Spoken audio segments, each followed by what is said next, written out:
नमस्कार, बहुत स्वागत है आपका इंडियन लीगल में। और आज हम एक बेहद अहम मुद्दे के साथ आपके सामने हैं। देश की अदालतों की यदि मैं बात करूं तो देश की अदालतों में लंबित मामलों की तादाद तेजी से बढ़ रही है। देश भर के न्यायालयों में 15 सितंबर 2021 तक लंबित मामलों की संख्या 4.5 करोड़ से ज्यादा थी। सुप्रीम कोर्ट में लंबित मामलों की संख्या 70,000 से ज्यादा है। वहीं निचली अदालतों में 2,97,00,000 दीवानी और आपराधिक मामले लंबित हैं। 2010 और 2020 के बीच लंबित मामलों की संख्या में 2.8% की दर से बढ़ोतरी हुई है और ये बढ़ोतरी ये वृद्धि सालाना हो रही है। अगर इसके बाद कोई नया मामला दर्ज नहीं होता तो भी सुप्रीम कोर्ट को सभी बचे मामलों को निपटाने में लगभग 1.5 वर्ष का समय लगेगा और हाई कोर्ट्स और लोअर कोर्ट्स में 3-3 साल का वक्त लगेगा। माना जाता है कि जजों की संख्या बढ़ाने से पेंडेंसी या केसों के बोझ की समस्या हल होगी। भारत में जनसंख्या के हिसाब से पहले ही जजों की संख्या कम है। मौजूदा समय में जजों की संख्या जितनी है उससे 10 गुना अधिक होनी चाहिए। 1987 की अपनी 120वीं रिपोर्ट में विधि आयोग ने कहा था कि प्रति 10 लाख जनसंख्या पर 50 न्यायाधीशों की आवश्यकता है, जिससे कि पेंडेंसी काफी हद तक कंट्रोल की जा सकती है। सवाल ये है कि क्या जजों की रिटायरमेंट उम्र बढ़ाने की समस्या का समाधान होगा? जून 2019 को अदालतों में सालों से लंबित पड़े मामलों के निपटारे को लेकर तत्कालीन सीजीआई ने प्रधानमंत्री नरेंद्र मोदी को खत लिखा था। पत्र में हाईकोर्ट जजों की रिटायरमेंट आयु की सीमा 62 से 65 साल बढ़ाने की अपील की गई थी। इसके अलावा हाईकोर्ट जजों की संख्या बढ़ाने की भी मांग की गई थी। वैसे इन दोनों ही मामलों में सरकार को संविधान में संशोधन करना पड़ेगा। फिलहाल सुप्रीम कोर्ट में जजों की रिटायरमेंट की उम्र 65 साल और हाईकोर्ट में 62 साल है। 2018 में विधि एवं कार्मिक मामलों के लिए गठित पार्लियामेंट्री कमेटी ने सरकार से सुप्रीम कोर्ट और हाईकोर्ट के जजों की सेवानिवृत्ति उम्र को बढ़ाने का अनुरोध कर चुकी है। अगर केंद्र सरकार हाईकोर्ट के जजों की सेवानिवृत्ति की उम्र मौजूदा 62 से बढ़ाकर 65 करने का प्रस्ताव स्वीकार कर ले तो इसका तात्कालिक फायदा ये होगा कि 3 साल तक सेवानिवृत्ति रुक जाएगी। इस दौरान बेहतर जजों से खाली पदों को भरा जा सकेगा, यानी कि जजों को भरने का वक्त मिल जाएगा। पिछले साल यूपीए सरकार साल 2010 में एक विधेयक लेकर आई जिसमें हाई कोर्ट के जजों की रिटायरमेंट की उम्र 62 साल से बढ़ाकर 65 साल करने का प्रस्ताव था, लेकिन 2014 में 15वीं लोकसभा के भंग होने के बाद ये विधेयक भी खत्म हो गया था। ये विधेयक लोकसभा में पेश किया गया था, लेकिन इस पर कभी चर्चा नहीं हुई। पूर्व सीजीआई एमएन वेंकटचलैया ने 2002 की वेंकटचलैया रिपोर्ट में सिफारिश की थी कि उच्च न्यायालय के न्यायाधीशों की सेवानिवृत्ति की आयु बढ़ाकर 65 वर्ष की जानी चाहिए और उच्चतम न्यायालय के न्यायाधीशों की सेवानिवृत्ति की आयु 68 वर्ष तक बढ़ाई जानी चाहिए। उच्च न्यायालय के न्यायाधीशों की सेवानिवृत्ति की आयु बढ़ाकर 65 करने से कई फायदे होंगे। इससे सक्षम वकीलों को उच्च न्यायालय के न्यायाधीशों के रूप में नियुक्ति लेने के लिए प्रेरित किया जा सकेगा। लंबे कार्यकाल के साथ न्यायाधीश अधिक परिपक्वता, ज्ञान और अनुभव प्राप्त कर सकेंगे। 65 की उम्र होने पर, सेवानिवृत्ति होने पर जज सेवानिवृत्ति के बाद रोजगार के बारे में कम चिंतित होंगे और इससे जिसको कहा जाए कि न्यायपालिका में स्वच्छता को और अधिक और पारदर्शिता को और उच्च पैमाने पर ले जाया जा सकेगा। उच्च न्यायालय के न्यायाधीशों की सेवानिवृत्ति की आयु पर कानून बनाने का इतिहास वैसे देखें तो अजीब है। भारत सरकार अधिनियम 1935 लागू होने के बाद संविधान निर्माताओं ने जजों की सेवानिवृत्ति आयु 60 साल निर्धारित की थी। संविधान बनाने के समय सुझाव दिया गया था कि उम्र बढ़ा दिया जाए, लेकिन टीटी कृष्णमाचारी और के मुंशी ने इसका कड़ा विरोध किया। उन्होंने कहा कि उच्च न्यायालय के अधिकांश न्यायाधीश 60 के बाद सक्रिय कार्य के लिए अनुपयुक्त हो जाते हैं। तब जो लाइफलाइन भी मानी जाती थी वो एक तरह से 60 साल तक ही मानी जाती थी, लेकिन 1962 में उच्च न्यायालय के न्यायाधीशों की सेवानिवृत्ति की आयु को बढ़ाकर 62 करने के लिए संविधान में संशोधन किया गया। वर्तमान व्यवस्था के तहत सुप्रीम कोर्ट के जजों की नियुक्ति उच्च न्यायालयों के मुख्य न्यायाधीशों के रैंक से या उच्च न्यायालय के वरिष्ठतम न्यायाधीशों में से की जाती है। नतीजा ये होता है कि सर्वोच्च न्यायालय के न्यायाधीश का कार्यकाल आमतौर पर 4 से 6 साल का होता है, जिसको आप काम समझने के और कार्य क्षमता को दिखाने के लिए बहुत मुफीद या बिल्कुल माफिक नहीं मानेंगे, जिसके कारण वो सुप्रीम कोर्ट में अनुभव और दक्षता से काम नहीं हो पाता, और या वो करने की कोशिश भी करें तो तब तक रिटायरमेंट की उम्र आ जाती है। विदेशों में प्रमुख सर्वोच्च न्यायालयों में सेवानिवृत्ति की आयु 65 से ऊपर है। ऑस्ट्रेलिया के सर्वोच्च न्यायालय में 70 साल है, कनाडा के सर्वोच्च न्यायालय में 75 है, इजराइल में 70 है, न्यूजीलैंड के सुप्रीम कोर्ट में 68, यूके सुप्रीम कोर्ट 75। ये उम्र सीमा है जो जजों के लिए रिटायरमेंट की उम्र सीमा तय की गई है। वैसे अमेरिका की हम बात करें तो वहां जजों की रिटायरमेंट की कोई उम्र नहीं है। अमेरिका के एक स्टडी के मुताबिक पुराने जज युवा जजों की तुलना में कम उत्पादक होते हैं, लेकिन 50 की उम्र के बाद न्यायाधीश हर वर्ष उम्र बढ़ने के साथ लगभग 1% कम उत्पादक बन जाते हैं। ये वहां की स्टडी कहती है। फिर भी वहां पर जजों की उम्र की कोई रिटायरमेंट एज नहीं होती है, वो खुद सेवानिवृत्त हो सकते हैं अगर वो चाहे तो।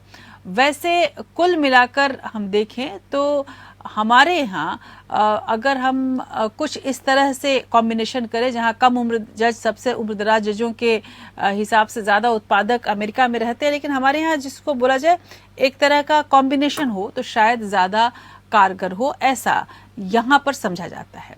लेकिन इसमें कोई शक नहीं कि आज हम जजों की सेवानिवृत्ति उम्र बढ़ाने से जुड़े हर पहलू को विचारने के लिए यहाँ पर इकट्ठे होंगे, और साथ ही हमें आज की तारीख में इस पर बहुत गंभीरता से विचार करने की जरूरत है, क्योंकि हमारी न्यायिक व्यवस्था में अधिक से अधिक दक्षता लाने के लिए, पेंडेंसी को दूर करने के लिए शायद तमाम जो रास्ते हैं, जो बिल्कुल उचित रास्ते अभी तक बताए गए हैं, उन रास्तों में उम्र को बढ़ाना भी एक प्रमुख रास्ता है। किस तरह से हम ये अपने इस बहस में देखने समझने की कोशिश करेंगे और इससे कितना फर्क पड़ेगा, ये भी हम आपके सामने अपने जो पैनलिस्ट हैं उनके जरिए उनकी बात रखते हुए हम ये देखेंगे। लेकिन सबसे पहले एक खास रिपोर्ट देखते हैं।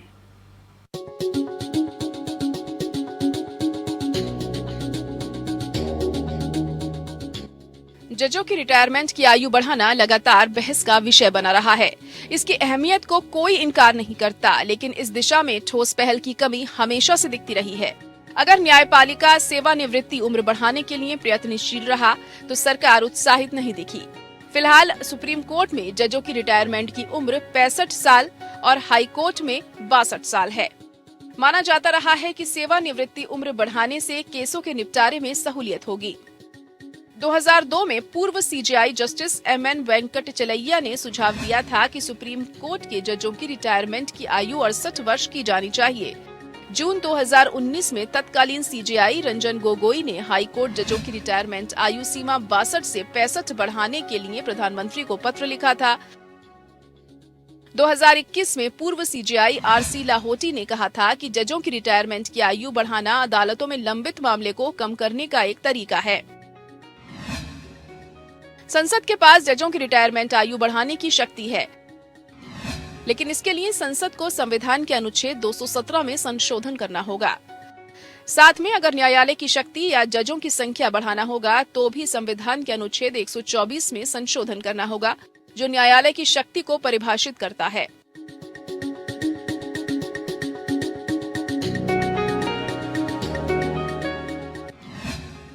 विदेशों में प्रमुख सर्वोच्च न्यायालयों में सेवानिवृत्ति की आयु 65 से ऊपर है।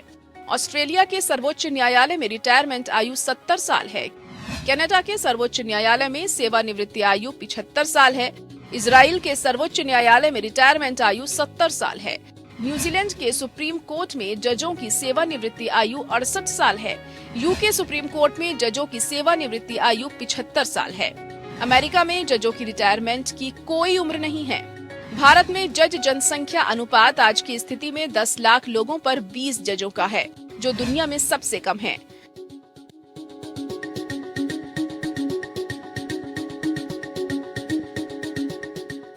2016 में ब्रिटेन में प्रति मिलियन लोगों पर 51 न्यायाधीश थे। अमेरिका में 107, ऑस्ट्रेलिया में 41 और कनाडा में 75 न्यायाधीश थे। 120वीं रिपोर्ट में विधि आयोग ने कहा था कि प्रति 10 लाख जनसंख्या पर 50 न्यायाधीशों की आवश्यकता है। ऐसे में न्याय व्यवस्था को मजबूत करने के लिए जजों की सेवानिवृत्ति आयु बढ़ाना तर्क संगत लगता है। Bureau report.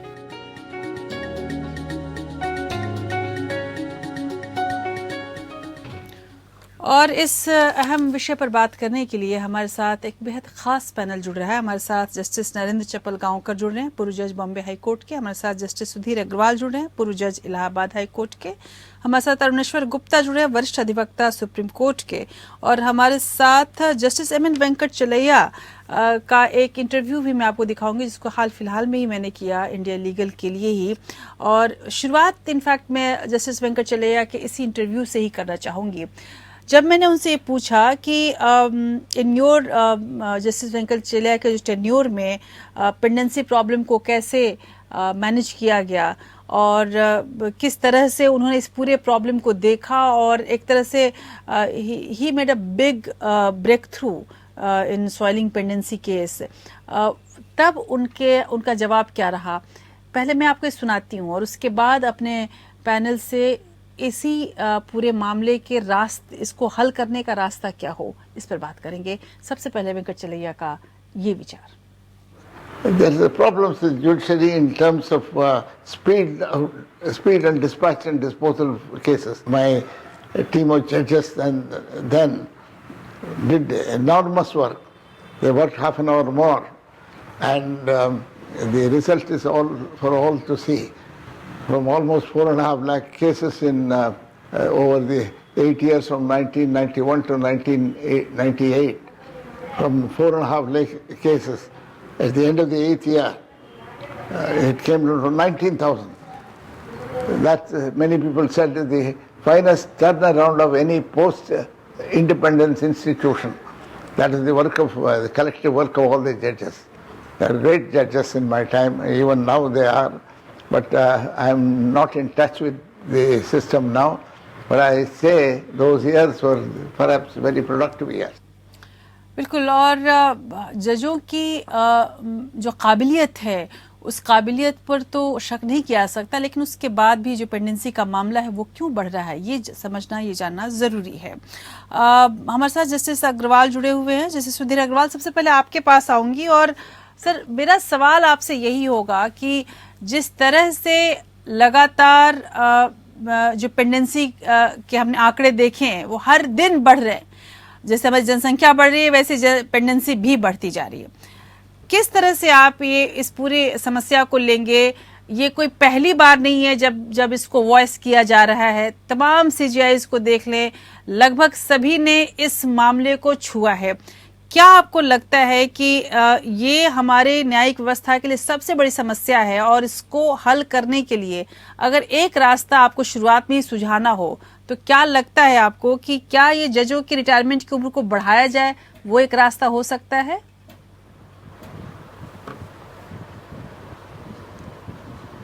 देखिए, जो फिगर्स आपने अभी बताई हैं उसको मैं थोड़ा सा करेक्शन करना चाहूँगा, क्योंकि नेशनल जुडिशियल डेटा ग्रिड में जो इस समय फिगर दी हुई हैं जी, उसमें जिला अदालतों में लगभग 4 करोड़ 10 लाख केसेस पेंडिंग है जी, हाई कोर्ट में लगभग 59 लाख केसेस पेंडिंग है और जिसपे सिर्फ इलाहाबाद हाई कोर्ट में लगभग 10 लाख और 32,000 केस पेंडिंग है। उत्तर प्रदेश की जिला अदालतों में 1 करोड़ से ज़्यादा केसेस पेंडिंग है। तो इसमें तो कोई दो राय नहीं है कि जो पेंडेंसी का अंबार है जिस तरीके से बढ़ रहा है। मैं आपको बताऊं, 2017 में एक चर्चा जो है इलाहाबाद हाई कोर्ट ने पूरे कॉन्फ्रेंस किया था लखनऊ में और उस पर मैंने डॉकेट मैनेजमेंट पे एक पेपर पढ़ा था।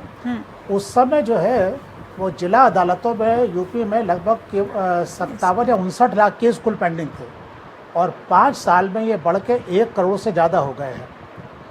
तो अभी इस पे ये बात कहना कि 2 साल में कोविड की वजह से बढ़ गए हैं, ये उतना शायद सच नहीं है। कुछ और भी मामले हैं। इस पे कोई दो राय नहीं है कि पेंडेंसी के अंबार को कम करना बहुत आवश्यक है, लेकिन खाली ये कहना कि जजों की उम्र बढ़ाने से, रिटायरमेंट की एज बढ़ाने से ही काम हो जाएगा, ये शायद सही नहीं होगा जी। क्योंकि देखिए, एक बात समझिए, जजों की उम्र बढ़ाने से आप ये मान सकते हैं कि कुछ ज्यादा समय तक जो आपने पहले अपॉइंटमेंट लोग की जजेस को किया था वो आपको उपलब्ध होंगे जी। और प्रोसेस ऑफ अपॉइंटमेंट जो है हाँ। वो जो डिले होता है उससे कुछ कम नुकसान होगा। जी। लेकिन ये एक बार की बात है। हाँ। जितने मान लीजिए आपने 3 साल उम्र बढ़ाई तो 3 साल के बाद फिर वो रिटायरमेंट का प्रोसेस नॉर्मल हो जाएगा। तो उसके बाद फिर जब ये अपॉइंटमेंट डिले होगा और सब कुछ होगा तो स्थिति लगभग वही होगी।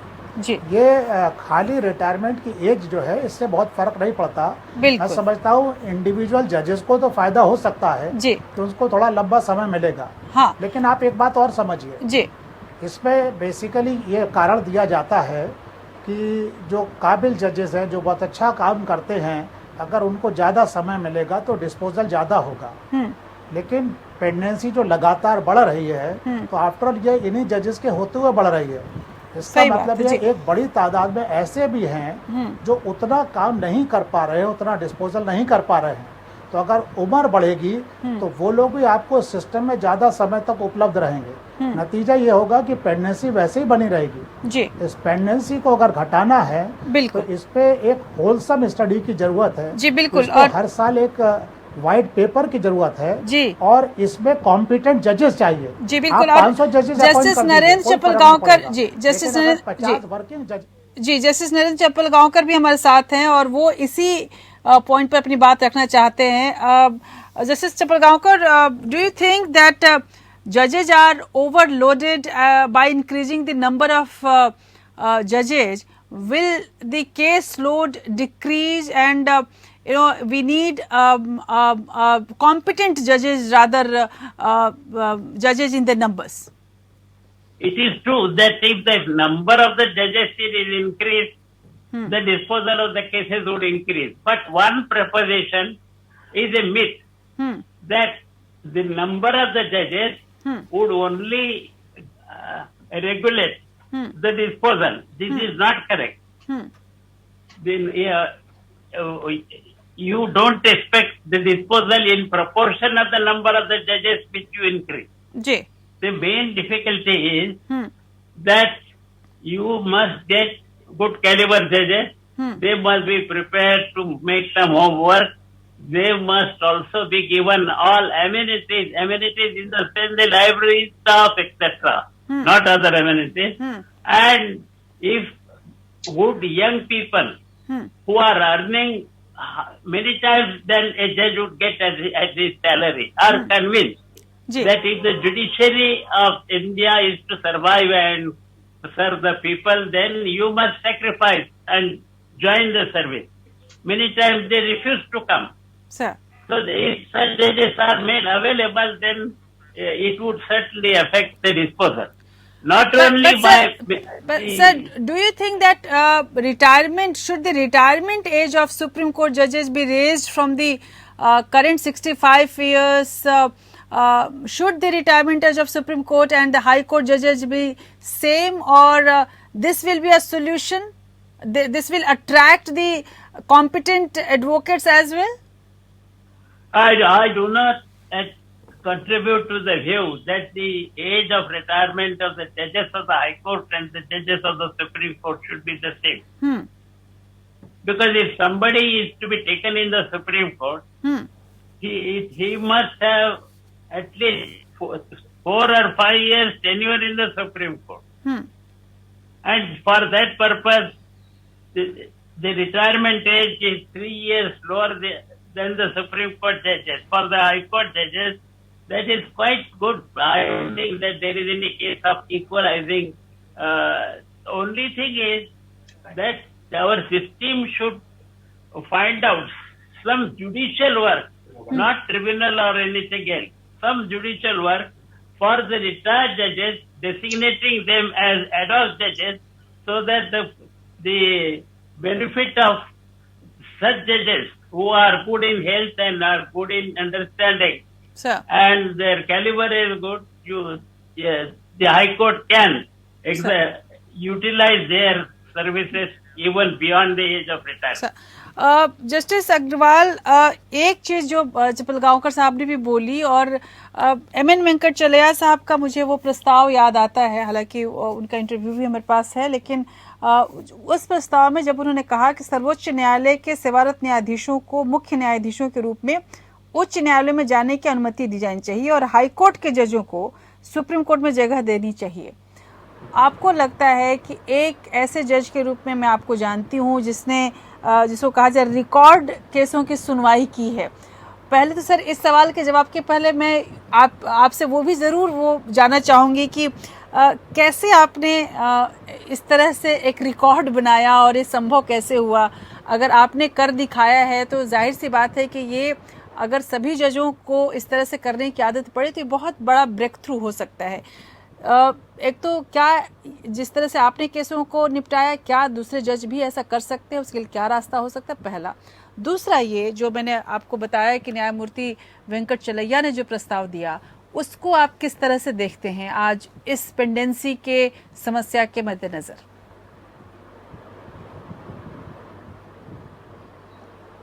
देखिए, जहाँ तक डिस्पोजल की बात है तो मेरा मानना है कि जज के अपॉइंटमेंट के टाइम में जब आप अपॉइंटमेंट करते हैं तो जो एक इम्पॉर्टेंट क्राइटेरिया होना चाहिए वो कमिटमेंट, पैशन और नॉलेज होना चाहिए। आज स्थिति ये है कि यही चीज़ें सबसे पीछे छूट जाती है।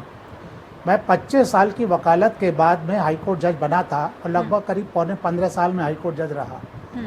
मेरे को काम करने की, आप कह सकते हैं, कुछ बीमारी थी। मैं 15 से 18 घंटे काम करता था और अयोध्या जजमेंट को जो 2 साल में पूरा किया गया था, उस जमाने में मैंने 16 से 20 घंटे लगातार 2 साल काम किया था जी। अगर हर जज, मैं ये नहीं कहता कि वो बाकी सारा परिवार का काम छोड़ के और पूरी बाकी लाइफ छोड़ के सिर्फ अदालत का काम करेगा जी, जी। लेकिन एक पैशन चाहिए आपको, एक आपके अंदर से इस बात की इच्छा होनी चाहिए कि मुझे मुकदमे तय करने हैं। अगर आपको सब्जेक्ट का आइडिया होगा, आपका एक्सपोजर अच्छा होगा, कैपेसिटी टू डिसीजन होगी, तो मुकदमे जल्दी तय होंगे, इसमें कोई दो राय नहीं। सही बात जी। अब दूसरी बात रही जजेस को सुविधा देने की और आगे जाने की। देखिए, एक बात समझ लीजिए, जजेस आप करते क्या है, अपॉइंटमेंट या वकालत से आते हैं तो कुछ जजेस बहुत कम उम्र में आ जाते हैं, ये आपने भी देखा होगा जी। उनको 20-20 साल की जजशिप मिल जाती है। कुछ जजेस को आप 3 या 4 साल के लिए लाते हैं और यहाँ तक है, इलाहाबाद हाईकोर्ट का तो मेरे पास उदाहरण है कि 1 साल के अंदर रिटायरमेंट होने वाले जजेस जो है बहुत सारे हैं। ऐसे जजेस जब अपॉइंट होते हैं तो उनको वर्क में कोई इंटरेस्ट नहीं होता, उनका लगता है काम कि बस भाई मैं रिटायर्ड हाईकोर्ट जज हो जाऊंगा, मेरा काम हो गया जी। तो उनसे केस का कोई डिस्पोजल नहीं होता, उनका अपॉइंटमेंट लगभग बेमानी हो जाता है। इसी तरीके से जब आप कम समय के लिए जजेस को अपॉइंट करते हैं, वहाँ भी स्थिति यही होती है, उनको मालूम होता है उनका अल्टीमेट काम हो गया, वो अब खाली रिटायर्ड जज होंगे और कुछ होगा नहीं हाईकोर्ट जज, तो वो भी काम में इंटरेस्ट नहीं लेते जी। दूसरा एक समस्या क्या है, जो डिस्ट्रिक्ट जजेस से हाईकोर्ट जज को अपॉइंट होना होता है वो लगभग अपॉइंटमेंट के जैसे सिस्टम के सीनियरिटी में आता है, वो लगभग साल भर पहले से काम करना बंद कर देता है क्योंकि उसको लगता है कुछ गलत हो गया तो मेरा अपॉइंटमेंट रुक जाएगा। इसी तरीके से हाईकोर्ट के भी जो 5-7 सीनियर जजेस होते हैं वो ऊपर की तरफ अपनी नज़रें रखते हैं और जैसे ही वो 5-7 की लिस्ट में आते हैं वो भी काम करना लगभग बंद कर देते हैं। हाँ। तो ये जो प्रॉब्लम है, ये एक ऐसी प्रॉब्लम है जो ये हम लोग खाली कह के नहीं निपटा सकते। सही बात। इसके लिए आपको जजेस के अपॉइंटमेंट में उनका कंपैशन, उनका जो डिटर्मिनेशन है वो जरूरी है, उसके बिना कोई काम नहीं हो सकता। बाकी आप कोई भी सिस्टम करिए, कुछ लोगों को उससे कुछ पर्स मिल सकते हैं, कुछ बेनिफिट्स मिल सकते हैं, लेकिन बाकी सिस्टम को कोई फायदा होगा, मुझे सीरियस डाउट है इस पर। सीधे नहीं लगता जी। एमएन वेंकटचलैया ने मुझे दिया और उसमें जब मैंने उनसे यही सवाल रखा कि जो पेंडेंसी का राक्षस हमारे सामने खड़ा है और तमाम अदालतें देख लीजिए, छोटी निचली अदालत से लेकर सर्वोच्च अदालत तक केसों का अंबार लगा हुआ है और बड़ा मशहूर फिल्मी डायलॉग है कि तारीख पर तारीख मिलती जाती है और कोई उसका हल नहीं निकलता। आखिर इस समस्या का सॉल्यूशन, इसका समाधान क्या हो उनके नज़र में। एम.एन. वेंकटचर्या कमेटी की रिपोर्ट हमने पढ़ी और उसमें बहुत सारी चीज़ें उन्होंने सुझाई थी, लेकिन एक ऐसी चीज़ जो कि उनको लगता है कि प्रैक्टिकल और ये तुरंत किया जा सकता है, आखिर उसका समाधान क्या हो, उनकी ये प्रतिक्रिया थी और किस तरह से वो सुलझाना चाहते थे इस मामले को, आप देखिए। I must say this. There are 22,764 subordinate courts in the country. Each court lists about 60 cases a day, decides half a case or one case. There are about 250 footfalls on either side. The parties, lawyers, witnesses come and go back. If you multiply 22,764 into 300 footfalls every day in a court, into 290 days of work, you know the enormity of terms of loss of productivity, loss of man-hours. And if you calculated the rate of minimum of 300 rupees per head per day, it may amount to 1,50,000 crores. This is the notional loss in addition to the actual expenses involved in it. I think some system which will expedite it is possible. It is possible. And artificial intelligence is perhaps, for example, the scanner can read some 4 lakh pages in 3 or 4 minutes and ledgerize it. But the platform, the language platform, it must be compatible with the perception, the capacity of the material in the court to admit of the advantage of artificial intelligence solution. बिल्कुल, ये कुछ उपाय हैं जो हम लोग कर सकते हैं, इस पे कोई शक नहीं, और ये वो चीज़ें हैं जो तुरंत किया जा सकता है। लेकिन एक बड़ा सवाल ये है टैलेंट को अट्रैक्ट करने का, जुडिशरी में किस तरह से लायक लोगों को, जो लायक वकील हैं, जो अच्छे वकील हैं, उनको भी लाया जाए, और कैसे जुडिशरी के अंदर, न्यायपालिका के अंदर, न्यायाधीशों के अंदर हम उस तरह के लोगों को शामिल कर सके जो वाकई यहाँ पर फैसलों का निपटारा जल्द से जल्द कर सकते हैं। जैसा कि जस्टिस अग्रवाल ने बताया कि बहुत लोग इसलिए भी बस केवल हैं और उनका वक्त खत्म हो जाएगा तुरंत ही, इसलिए बहुत ज़्यादा काम में भी इंटरेस्टेड नहीं होते। ऐसे में क्या ये माना जाए कि बार से उठाया जा सकता है अधिक टैलेंटेड लोगों को? अरुणेश्वर गुप्ता हमारे साथ जुड़े हुए हैं। अरुणेश्वर जी, आपसे सवाल मेरा वही होगा। अटॉर्नी जो वेणुगोपाल साहब को मैं यहाँ पे ज़रूर याद करूँगी। 70 साल उन्होंने बोला कि 70 साल तक वकील, तो 70 क्या 80 साल तक वकील प्रैक्टिस करता रहता है आजीवन ही, तो जज क्यों नहीं 70 साल तक काम कर सकता है? आपकी क्या प्रतिक्रिया इस पर? पहली, किस तरह से देखेंगे? आपको लगता है कि जजों की उम्र को भी बढ़ा देना चाहिए और फिर शायद ये पेंडेंसी का मामला खत्म हो और वो जज जो कि टैलेंटेड हैं, जो सिस्टम को समझ चुके हैं, जो फैसले देने में बिल्कुल प्रतिभाशाली हैं, उनको रिटेन करने में हमें सुविधा मिलेगी? जी जी हाँ जी, एज का जो इशू है वेरी सीरियस इशू, क्योंकि ओरिजिनली ये द 3 प्लेसेस ऑफ एज। एक तो है जो लोअर जुडिशरी की है, एक हाई कोर्ट की जो एज है और एक सुप्रीम कोर्ट की एज है। तो लोअर जुडिशरी की जो एज है वो ओरिजिनली 58 ईयर्स थी, हाई कोर्ट की 62 रही और सुप्रीम कोर्ट की 65 ईयर्स जो कि अभी है। अब बाद में सुप्रीम कोर्ट का जजमेंट आया, उससे 58 की जो जुडिशरी की जो लोअर जुडिशरी थी वो 60 कर दी गई। अब रियल इशू है कि भाई हाईकोर्ट की अगर जो है, अगर अपन एज उसकी बढ़ा के और 65 कर दें तो क्या ये will it resolve lot of problem?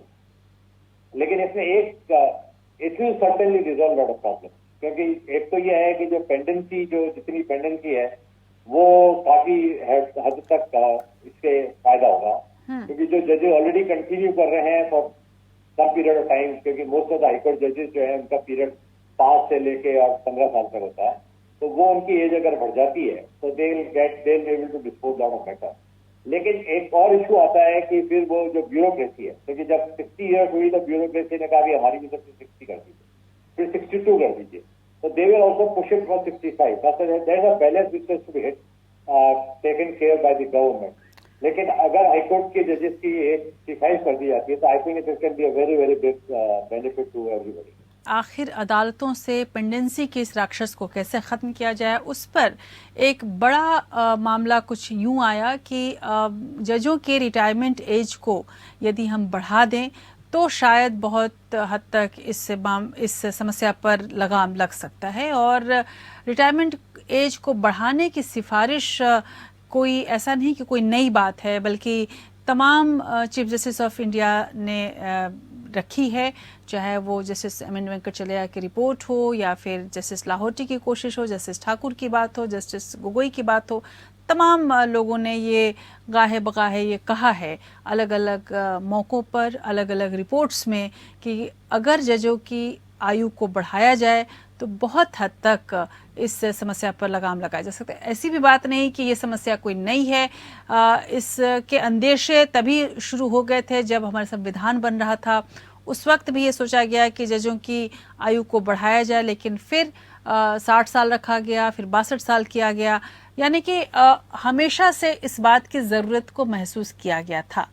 लेकिन हमारे साथ जस्टिस नरेंद्र चपलगांवकर जुड़े हुए हैं। Justice Chapalgaonkar, I would like to ask this question to you. Do you think that increasing the retirement age of judges will help in judges promotion, especially of those judges of High Court to Supreme Court? The government and the Supreme Court may have a further chance to consider his elevation to the Supreme Court.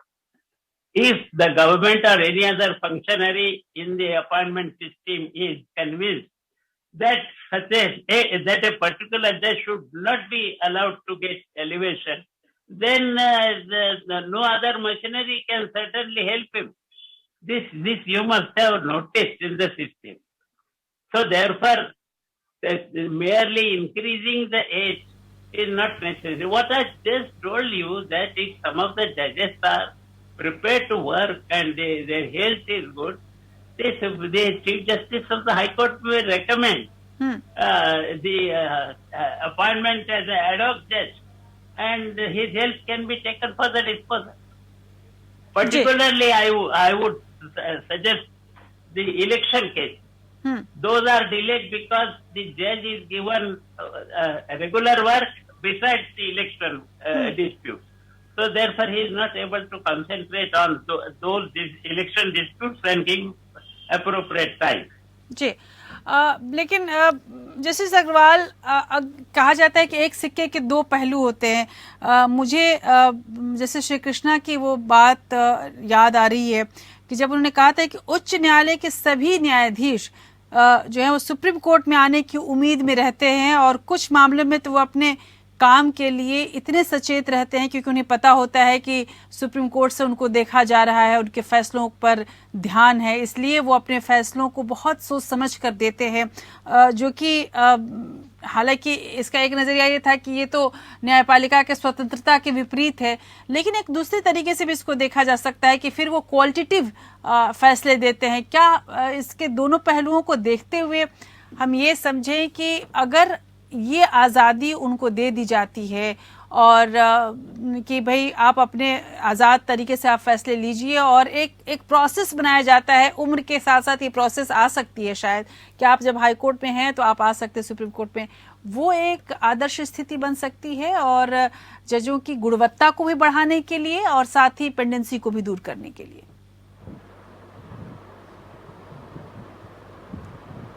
देखिए, ये तो मैंने अभी आपसे कहा कि जो जजेस सीनियर हो जाते हैं वो ऊपर नज़र रखते हैं जी, और इसलिए काम करना लगभग बंद कर देते हैं। आपने कहा वो बहुत सोच समझ के फैसले देते हैं, उसको मैं ये कह सकता हूँ अपने अनुभव से कि बहुत सोच समझ के फैसले नहीं देते और अल्टीमेटली मामले पड़े रहते हैं। मैंने देखा है 50-50, 100-100 मुकदमों में साल 2-2 साल तक हियरिंग करी, जजमेंट रिजर्व किए और रिटायर होते समय 200, 250 रिजर्व के जजमेंट केसेस को छोड़ दिए। इस तरीके के बाकायदा रिकॉर्ड मेरे पास इलाहाबाद हाईकोर्ट में थे।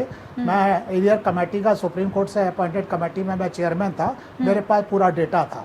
देखिए दिक्कत ये नहीं है कि जजेस की उम्र बढ़ा दी जाए या कोई और बात है, थोड़ा सा ये देखना पड़ेगा कि प्रेगनेंसी के कारण क्या है और हम कैसे इसको ठीक कर सकते हैं। ऐसा लगता है कि कभी कोई ओवरऑल एक्सरसाइज इस बारे में की नहीं, थोड़ा सा अगर ध्यान दें, देखिए है क्या, निचली अदालत से चलते हैं जहाँ रिटायरमेंट की एज इस समय लगभग 60 साल है जी। अगर आप यहाँ खाली हाई कोर्ट जजेस की उम्र 3 साल बढ़ा दें तो अगले 3 साल तक हाई कोर्ट का कोई जज रिटायर नहीं होगा, डिस्ट्रिक्ट जजेस अब रिटायर होते जाएंगे। नतीजा यह है एक जो सीनियर मोस्ट डिस्ट्रिक्ट जजेस हैं वो हाई कोर्ट नहीं आ पाएंगे। ये पूरे सिस्टम को, पूरे जुडिशरी को बड़ा पैरालाइज करेगा, बड़ा मॉरली अफेक्ट करेगा। ये सारे डिसीजन जब लेंगे ना तो एक पूरी चेन से जुड़े हैं, इनको देखना पड़ेगा। लेकिन कुछ और तरीके हैं, कुछ और बातें हैं जो ध्यान में अगर रखा जाए, उन पर विचार किया जाए तो काम आसानी से हो सकता है। मैं मोटे तौर से समझता हूँ कि अगर इंफ्रास्ट्रक्चर, अकाउंटेबिलिटी और ट्रांसपेरेंसी ये 3 एस्पेक्ट पे ध्यान दिया जाए तो शायद बहुत असर पड़ सकता है। होता क्या है, डिस्ट्रिक्ट कोर्ट में मैं आपको उदाहरण यूपी का देता हूँ। यूपी में अभी 4 साल पहले तक करीब 2500 सबऑर्डिनेट कोर्ट्स थी। गवर्नमेंट ने बाकायदा पब्लिक फ्रंट पे मिनिस्टर ने बताया कि साथ 720 नई अदालतें हमने क्रिएट कर दी है, लेकिन वो खाली जियो था, पेपर पे था, न तो कोई उन अदालतों का कोई इंफ्रास्ट्रक्चर था, ना अदालत रूम थे, ना अदालतों को काम कराने का कोई तरीका था। रिजल्ट ये था कि ये क्रिएशन 2014-15 में हुआ। मैं 2020 में रिटायर हुआ था, तब तक ये अदालतें फंक्शनल नहीं थी। ये अदालतें तो फंक्शनल थी नहीं, कागज पे आप गुड़ा भाग करते हैं कि इस समय 3000 से ज़्यादा कोर्ट हैं, इतने मुकदमे हो जाने चाहिए, यह असंभव है। इसी तरीके से हाई कोर्ट में भी स्थिति यह है, जैसे इलाहाबाद हाई कोर्ट का मैं आपको बताता हूँ, लगभग 3 लाख केसेस हर साल सिर्फ इलाहाबाद हाई कोर्ट में फाइल होते हैं जी। हमारे यहाँ करीब 100 जजेस हैं, प्लस माइनस 10-15 लोग घटते बढ़ते रहते हैं। 100 जजेस में डिस्पोजल जो होता है, जो डेली फाइलिंग है, वो करीब 1200 से 1400 केसेस की होती है पर डे की, इलाहाबाद में, लखनऊ की नहीं। बिल्कुल, हाँ। और डिस्पोजल जो है वो 1000-1200 केसेस का ही होता है। नॉर्मली डिस्पोजल कम होता है और फाइलिंग ज्यादा होती है। होता क्या है, जो बेंचेस बनती हैं उनको ताश के पत्तों की तरह बिठाया जाता है।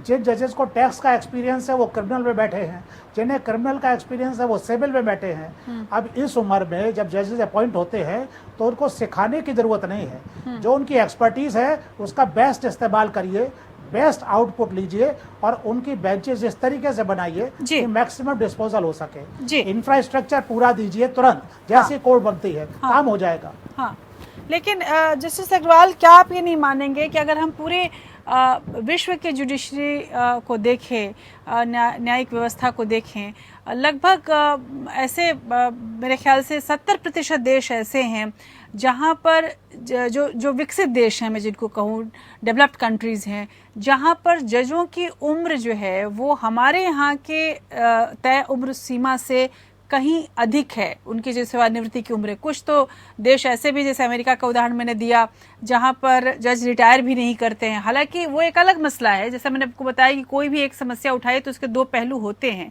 तो आपको ऐसा नहीं लगता कि अगर हम रिटायरमेंट की एज बढ़ाते हैं, ये जरूर है कि लोअर जुडिशरी से लेकर हायर जुडिशरी तक सोचना पड़ेगा, एक चेन बनाना पड़ेगा, हमें एक ब्लॉक चेन सिस्टम के साथ चलना पड़ेगा, लेकिन यदि हम ऐसा करते हैं तो इसका फर्क, ये जो समस्या है उसके कुछ हिस्से पर तो जबरदस्त पड़ेगा। दूसरा, जो टैलेंट है, जो वकील हैं, जो बड़े वकील हैं, जिनको जुडिशरी में आना चाहिए या उनके अनुभव का उपयोग, जैसे कि आपने खुद बताया कि आप लंबे समय तक वकील रहे, उसके बाद आए, तो उसका एक अलग, जिसको बोला जाए, ग्राउंड अनुभव रहता है, उसका भी लाभ उठाया जा सकेगा। अगर एज है तो एक वकील अपनी चलती हुई प्रैक्टिस को छोड़कर आ भी सकता है, वरना वो क्यों आए?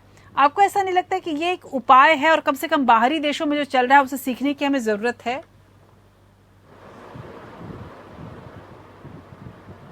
मैडम, आपके सवाल के 3 उत्तर हो सकते हैं, 3 तरीके से सोच सकते हैं जी।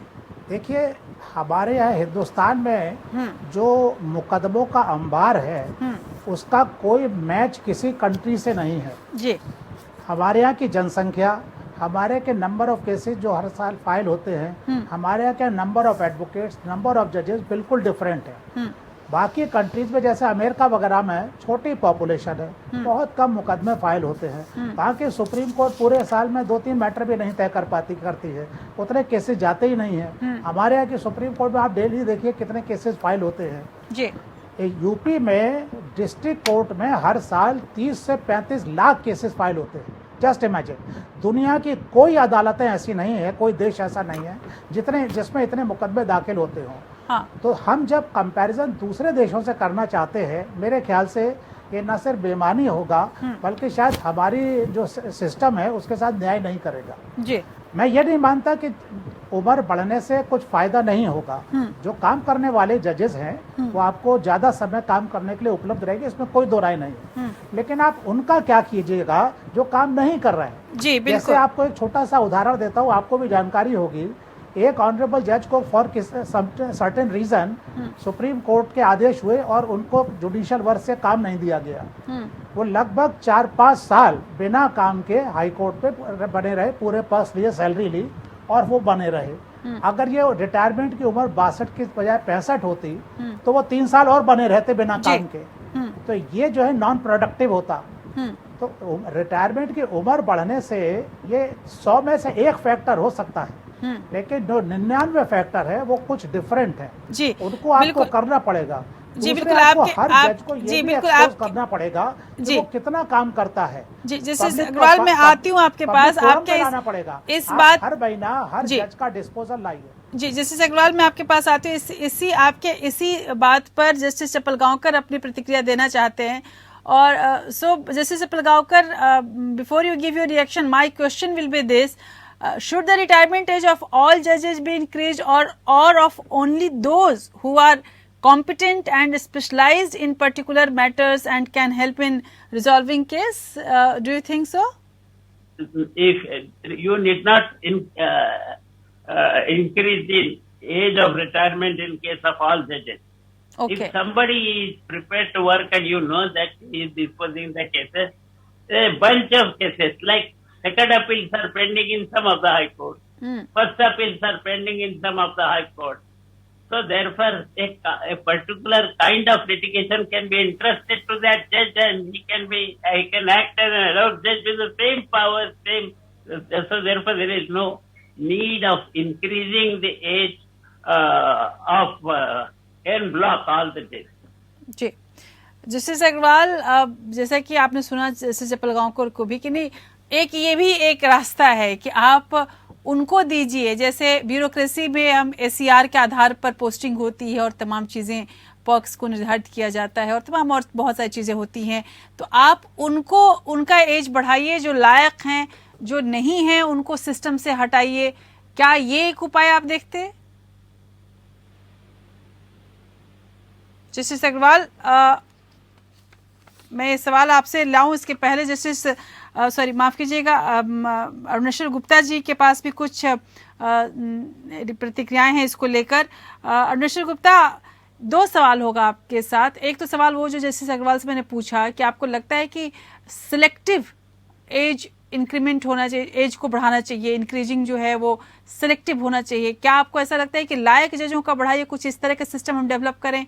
दूसरा, पेंडेंसी की जो हम बात कर रहे हैं उसमें वकीलों की भूमिका बड़ी अहम हो जाती है। ये माना जाता है कि क्रॉस एग्जामिनेशन और तमाम प्रोसीजर्स ऐसे हैं जिसकी वजह से पेंडेंसी बढ़ रही है। अरुणेश्वर गुप्ता, आपकी क्या प्रतिक्रिया होगी? देखिए, पहली मैं आपको बिल्कुल इसको अपन जब एनालाइज कर रहे हैं तो हम इसको अक्रॉस द बोर्ड नहीं कर सकते। आप डिस्ट्रिक्ट जजेस का, हाई कोर्ट जजेस का और सुप्रीम कोर्ट जजेस का अपने को अलग डील करना पड़ेगा जी। जहाँ तक कि सुप्रीम कोर्ट के जजेस का अगर उल्टा चले तो सुप्रीम कोर्ट जजेस की जो एज है वो 65 ईयर्स है और 65 ईयर्स की जो एज है उसमें दो बातें बड़ी इंपॉर्टेंट है जो आप लोग बड़ा इंपॉर्टेंट मुद्दा है कि अभी तक कोई सिस्टम है ही नहीं इन प्लेस जिससे कि ये पता लगाया जा सके कि जजेस की क्वालिटी या क्वांटिटी ऑफ वर्क कितना है। अब जब क्वांटिटी ऑफ वर्क पे आते हैं तो उसमें सुप्रीम कोर्ट में हर जजमेंट, हर बेंच जो है या तो 2 जजेस की होती है, 2 से ज्यादा जजेस की होती है। तो हर जज या तो सिग्नेटरी है या वो उसको जो मेन जजमेंट उसने लिखा है। तो वी कैन वर्कआउट, अभी हमने करा था, मैं एक लॉ इन्फॉर्मेशन सेंटर चलाता हूँ, उसमें हमने एक जजमेंट सिग्नेचरी रेशो निकाला था। तो उसमें जैसे जस्टिस बसायत है जिन्होंने सबसे ज्यादा जजमेंट दिया अभी सुप्रीम कोर्ट के अंदर, जिन्होंने करीब करीब अपने टेन्योर में 2400 से ज्यादा जजमेंट दिए, और उनका जो सिग्नेटरी रेशो था वो करीब करीब 82 था। उसके कंपेरिजन में जस्टिस सिरिल जोसेफ थे, जस्टिस जोसेफ, उनका जो था वो 1.8 था। उन्होंने 380 जजमेंट में सिग्नेचर करे और 7 जजमेंट डिलीवर किए। अब इस तरह का अगर आप रेशो बनाए तो वो जजेस जो कि क्वांटिटेटिवली ज्यादा डिस्पोजल कर रहे हैं, और एक समय में एक टाइम था कि 2 जजेस जस्टिस सिन्हा और Justice Basayat they were work of the Supreme Court, तो वो जो जजेस जो कि अपना काम जो कि एफिशिएंसी द क्वालिटी ऑफ मतलब अमाउंट ऑफ डिस्पोजल का, अपन अभी बात कर रहे हैं डिस्पोजल की, तो दोनों चीजें इंपॉर्टेंट है, डिस्पोजल भी होना चाहिए और जस्टिस भी होनी चाहिए। हम ये नहीं कह रहे कि डिस्पोजल आप करते हैं और कॉस्ट ऑफ जस्टिस पे करो, वो बिल्कुल गलत है। बिल्कुल। तो ताकि क्वालिटेटिव भी होना चाहिए और आपका डिस्पोजल भी होना चाहिए। लेकिन जो जजेस जजमेंट दे ही नहीं रहे, तो मेरा कहना है कि अगर 2 जजेस हैं या 3 जजेस हैं, तो हर जज का कम से कम 33% डिस्पोजल होना चाहिए। अगर 3 जजेस की बेंच है, अगर 2 जजेस की बेंच है तो 50% जजमेंट होना चाहिए, 50% उसका सिग्नेचरी होना चाहिए। एक जगह और जो इशू आपने रेज किया था, जब मैं यहाँ पे बता दूं आपको, जो अमेरिका का आप कंपेरिजन करते हो बिल्कुल गलत है, क्योंकि हमारे सुप्रीम कोर्ट में करीब करीब 60,000 पिटीशन फाइल होती है हर साल में। बिल्कुल। अमेरिका में हर साल फाइल होती है करीब करीब 5,000 पिटीशन, जिसमें से सिर्फ 84 पिटीशन बिल्कुल फाइनल हियरिंग पर रखी जाती है, क्योंकि अमेरिकन सुप्रीम कोर्ट से 42 डेज का जी। लेकिन अरुणेश्वर गुप्ता, जो मैं आपके उस बात पे रहना चाहूंगी जिसमें आपने कहा कि हमें जजमेंट केवल क्वांटिटिव ही नहीं क्वालिटेटिव भी चाहिए। अब यहाँ पर एक पक्ष ये मानता है कि अगर हम एज बढ़ा देते हैं, जजेज की उम्र को बढ़ाते हैं, तो वो लोग जो बार बार कहा जाता है कि आखिर जुडिशरी में लोग कहाँ से आए, अट्रैक्ट किया जाए, बाहर के जो लायक लोग हैं उनको भी जुडिशरी में न्यायपालिका की तरफ न्यायाधीशों के रूप में स्थापित किया जाए, उनको लिया जाए। अब ये आपको नहीं लगता कि अगर एक वकील जो अच्छा है, जिसकी प्रैक्टिस खूब चल रही है, जो क्वालिटी का काम कर रहा है, उसके पास अगर वो अपनी पूरी प्रैक्टिस छोड़ के आए भी अगर न्यायाधीश बनने, तो उसके पास वक्त ही नहीं है, तो आखिर वो क्यों आए? आपको ऐसा लगता है कि अगर हम ये एज बढ़ाने की कवायद करते हैं तो जुडिशरी के अंदर हम क्वालिटी को भी बढ़ा सकेंगे, हमारे पास एक पर्क होगा ताकि हम अच्छे से जो वकील हैं उनको हम अट्रैक्ट कर सकते हैं? क्या आप इस बात से सहमत है? आपको लगता है कि ये भी एक रास्ता है? सहमत हूँ, क्योंकि जो वकील जज बनता है उसके 2 कारण हैं बेसिकली, बल्कि 3 कारण हैं। पैसा is not very important for a lawyer who has already done 20 years of practice. 25 साल की ऑलरेडी प्रैक्टिस है उसकी। He has already reach the age of 45 to 50 जब वो जज बनने जा रहा है। अब उसके सामने 2 चीजें, एक तो उसके पास deep sense of truth and justice है, he wants to serve the country, he wants to serve the people. तो एक तो वो है जो कि काम करना चाहता है। आप किसी जज को छोड़ दीजिए, मैं आपकी बात कर रहा हूँ जो बार के जो लोग हैं जी। और दूसरी बात यह है कि वो ये देखता है कि भाई मेरा जो है प्रोफेशनल एवेन्यू क्या है, कि मैं सुप्रीम कोर्ट जा सकता हूँ या सुप्रीम कोर्ट नहीं जा सकता, या मैं जो है वो चीफ जस्टिस बन सकता हूँ या नहीं बन सकता हूँ। आज 34 तो पोस्ट है सुप्रीम कोर्ट की और आज 25 हाई कोर्ट है, तो these are something like 59 coveted post जो हर एक आदमी अपने करियर में अचीव करना चाहता है जी। या वो कम से कम ये कहना चाहता है कि मैंने इतने केसेस करे, तो उसको एक जॉब सेटिस्फेक्शन मिलना चाहिए। तो उसमें भी वही है जो मैंने कहा कि अगर आप उसका क्वालिटेटिव एनालिसिस कर सकें, और क्वालिटेटिव एनालिसिस बहुत डिफिकल्ट नहीं है आज आर्टिफिशियल इंटेलिजेंस के टाइम में, it is not very difficult कि आप नहीं कर सकते, लेकिन बड़ा सिंपल है। जिस हाईकोर्ट जज ने कितने को जजमेंट लिखे, उस हाईकोर्ट जज के कितने जजमेंट सुप्रीम कोर्ट में गए, उस हाईकोर्ट जज के कितने जजमेंट में सुप्रीम कोर्ट ने उनको रिवर्स कर दिया। अगर हम ये 3 मुद्दे देख लें तो उसके बेसिस पे हमारे पास बड़ा clearly we can get a qualitative analysis of each जज जी। और क्योंकि जैसे कई सारे जजेस हैं वो सिर्फ एडमिशन के मैटर करते हैं, आपने बेल ग्रांट कर दी, ऑर्डर कर दिए, बेल ग्रांट कर दी, ऑर्डर, मतलब ऑर्डर की ऑर्डर भी लिखते हैं। तो फाइनल हियरिंग के जो केसेस हैं, end of the day the strength of a जज is determined by the final judgement that is delivered. और फाइनल जजमेंट देते समय उसने कितने लीगल इश्यूज को डील किया, यानी कि कितने उन्होंने और जजमेंट को रेफर किया जी। बिल्कुल। उनका जो जजमेंट दिया हुआ है वो कितने जजमेंट में रेफर हुआ आगे, बिल्कुल। That is the strength of a judgement. जो कि निकालना मुश्किल नहीं है, लेकिन इसको करने के लिए थोड़ा सा गवर्नमेंट को एक प्रोसीजर बनाने की जरूरत है। जी बिल्कुल। जस्टिस अग्रवाल, दो चीजें हैं। एक तो ये कि ये भी एक उपाय दिया गया कि आखिर जस्टिस गोगोई ने, मुझे याद है कि ये एक मामले के दौरान ये कहा कि, और चिट्ठी तक लिखी सरकार को, कि इसमें ये हुआ था कि अगर सेवानिवृत्त जो हाई कोर्ट या सुप्रीम कोर्ट के जो न्यायाधीश हैं उनको उनका एक तरह से पुनर्नियुक्ति की प्रथा को जीवित किया जाए। और आखिर ये भी एक कहना है कि आखिर जो भी जज रिटायर करता है वो उसके बाद, रिटायरमेंट के बाद भी काम करता है, आर्बिट्रेशन करता है, तमाम और तरह के चीज़ों में वो इन्वॉल्व रहता है न्यायिक प्रक्रिया में। तो क्यों ना उनको वापस सिस्टम में रखा जाए। एक तो उनका अनुभव का उपयोग किया जा सकता है, यहाँ पर सिलेक्टिव भी हुआ जा सकता है कि जो जजेज अच्छा काम करके गए हैं उनको वापस सिस्टम में लाया जाए। आपको लगता है कि ये भी एक उपाय है पेंडेंसी को खत्म करने का?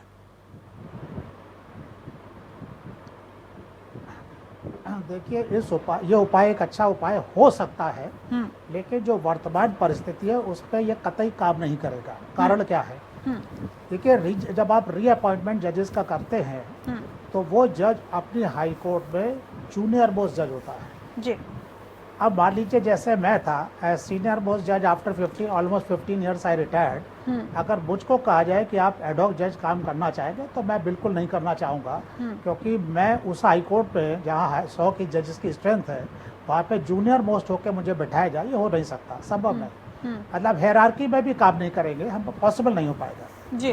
दूसरी बात ऐसी है, देखिए एक बात समझिए आप, जैसे मिस्टर गुप्ता ने कहा, ये बात बिल्कुल सही है कि खाली क्वांटिटी नहीं क्वालिटी भी होनी चाहिए। आप इन्होंने बिल्कुल सही कहा, लेकिन अगर आप जजेस का अपॉइंटमेंट नॉलेज और मेरिट के हिसाब से करेंगे, उनकी कैपेसिटी ऑफ डिसीजन पे करेंगे, तो वो जल्दी भी काम करेंगे और उनके जजमेंट जो है वो क्वालिटेटिव भी होंगे, क्वालिटी वाले होंगे। मुझे इस पर कोई आपत्ति नहीं लगती कि एक सिस्टम बनाया जाए जिसपे उनके जजेस की जजमेंट की एनालिसिस हो कि कितने जजमेंट दिए, कितने जजमेंट सुप्रीम कोर्ट गए, वहाँ से क्या रिजल्ट हुआ, पूरा बनाना चाहिए। इसीलिए मैं कहता हूँ ना, ट्रांसपेरेंसी, पब्लिक फोरम पे हर चीज़ उपलब्ध होनी चाहिए। लेकिन सिर्फ ये कहना कि हम जजेस को रीअपॉइंटमेंट कर देंगे, उसमें आपको मैक्सिमम डिस्ट्रिक्ट जज से जो सर्विस से आए जजेस हैं वो मिलेंगे, क्योंकि वो लोअर लेवल पर ही रिटायर हो जाते हैं, वो ज़्यादा आ सकते हैं जी। दूसरी बात, एक बड़ा सिस्टम निकाला गया है जो बड़ा गलत तरीका है, ये ऑल्टरनेटिव अपॉइंटमेंट्स वाला। आपने ट्राइब्यूनल्स बना दिए, लोक अदालतें, परमानेंट अदालतें, मीडिएशन, ये सारा। देखिए एक बात बताइए, क्या आप पिछले 10, 20, 25 साल की हिस्ट्री निकाल के जरा से एग्जामिन करिए, कितने मामले यहाँ पर तय हुए हैं, कितना खर्चा हुआ है, कितना टाइम वेस्ट हुआ है, और क्या ये मामले इससे कम समय में अदालतों में नहीं हो सकते थे? हमारे जनता को आज भी भरोसा अदालतों पर है। होता क्या है, हम एक ट्रैफिक कांस्टेबल के तरह से एक ऑल्टरनेटिव रास्ता निकाल लिया। अब लोक अदालत पे आपने पिछली बार, अभी है पिछले 1 महीने पहले अदालत अभी जो हुई थी, उस पे मैंने देखा था एक किसी हाई कोर्ट, वो डिस्ट्रिक्ट कोर्ट ने दिया हाई कोर्ट से कि उन्होंने 11,000 केसेस करीब तय किए, लेकिन उस पर जो एक्चुअल पेंडिंग केसेस थे वो कुल 184 थे। दूसरी बात, जो वकीलों की बात आपने की, देखिए वकीलों को उम्र से बहुत फर्क नहीं पड़ता। जो वकील आना चाहते हैं वो आते हैं, लोग कम उम्र के लिए भी आते हैं क्योंकि अब उन्हें पेंशन पूरी मिलती है, तो उससे बहुत फर्क नहीं पड़ता। जो वकील नहीं आना चाहते, जो पैसे की वजह से, उनके हाई इनकम की वजह से नहीं आते, वो नहीं आते। मैं भी जब आया था, मैंने जितना इनकम टैक्स उस साल में देता था उससे आधा भी मुझको पूरे साल की सैलरी नहीं मिली थी, लेकिन I was pursued by my chief justice, my senior जजेस एंड आई कम। तो जो वकील आना चाहते हैं वो आते हैं, इन सब से कोई फर्क नहीं पड़ता जी।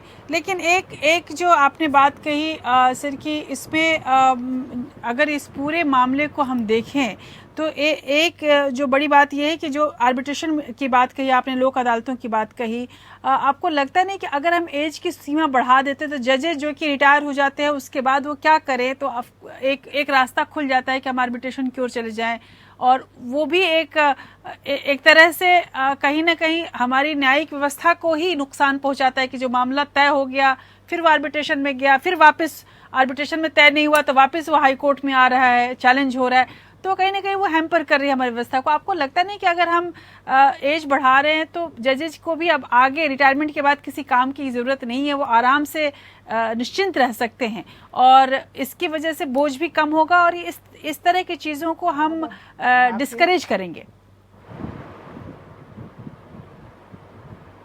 मैडम, मैं आपकी इस बात से बिल्कुल एग्री करता हूँ कि रिटायरमेंट एज पूरे सिस्टम में बढ़ाई जाए और उसके साथ ये बाकी ट्राइब्यूनल्स और ये मीडिएशन, लोक अदालतें, ये सब खत्म कर दी जाए। देखिए वहाँ कुछ नहीं होता है, वहाँ मीटिंग होती है, डिस्कशन होता है, बाकी काम नहीं होता जी। हजार करोड़ों रुपया खर्च होता है, अरबों रुपया खर्च होता है, लेकिन उसका रिटर्न उतना नहीं आता। अगर वही काम आप कोर्ट्स बढ़ा दें, थोड़े नंबर ऑफ जजेस ऐड कर दें, तो मेरे ख्याल से ज़्यादा आसानी से हो सके। लेकिन है क्या, एक विशियस सर्किल है। अब किस वजह से, क्यों, कहाँ, कैसे एक तरीका ये अपनाया गया है मैं नहीं जानता, लेकिन वास्तविकता ये है कि हम लिटिगेंट्स को चीट कर रहे हैं। आज की तारीख में लोक अदालतों में हम 7-7, 3-3, 4-4 करोड़ केसेस बताते हैं तय हुए, लेकिन जो एक्चुअली पेंडिंग केसेस है, जब उनकी गिनती पूछते हैं तो पता चला 1000, 2000, 5000 केस बनती है। तो वो जो जिनको कहते हैं ना प्री लिटिगेशन, वो तो मुकदमे है ही नहीं, वो तो जबरदस्ती एक कंप्लेंट आई उसको प्री लिटिगेशन बना दिया। वो एक धोखाधड़ी है लिटिगेंट्स के साथ में। जी। ये बड़ा भारी विशियस सर्किल है, इसको खत्म होना चाहिए। और मैं चाहता हूँ और मैं आपके माध्यम से भी सोचता हूँ यह होना चाहिए कि पिछले 10-20 साल में इस कार्यक्रम पर जो है, इन सारे सिस्टम पे कितने मैटर तय हुए, कितना खर्चा हुआ है, कितना सब है, इसका बाकायदा एक पेपर बने, पूरा पब्लिश हो, ताकि पब्लिक को पता लगना चाहिए। जी, इस तरह की रिपोर्ट हम बहुत जल्द आपके सामने रखेंगे और बहुत शुक्रिया आप सबों का। इसमें कोई शक नहीं कि ये एक समस्या ऐसी है जो बहुत गंभीर है और शायद इसीलिए हर एक साल हम पेंडेंसी के मामलों को बढ़ते हुए देख रहे हैं और उसका कोई हल हमारे सामने नज़र नहीं आता। हालांकि कोई एक हल है भी नहीं। अगर इस समस्या को हल करना है तो इसको चौतरफा देखने की, समझने की ज़रूरत है। महज एक फैसले से इसको हल नहीं किया जा सकता, बल्कि इसके अलग अलग आयामों को समझकर इसको चरणबद्ध तरीके से अगर हम हल करने की कोशिश करें, इसके लिए बहुत ज़रूरी है कि न केवल अदालतों के इंफ्रास्ट्रक्चर को बढ़ाया जाए, न्यू टेक्नोलॉजी को इसमें इंट्रोड्यूस किया जाए और उसके साथ साथ जो प्रोसीजरल जो इसमें चुनौतियां हैं उसको दूर करके, उसमें परिवर्तन करके उसको ज़्यादा ईजी बनाया जाए और उसके अलावा जजों की उम्र सीमा हो और या फिर इनको नियुक्ति करने की जो प्रक्रिया है उसको ज़्यादा से ज़्यादा ट्रांसपेरेंट करके शायद हम इस समस्या से छुटकारा पा सकते हैं। इसी उम्मीद में कि इस पर विचार जारी रहेगा और जल्द ही इस पूरे मामले का हल हमारे सामने होगा। आज बस इतना ही। नमस्कार।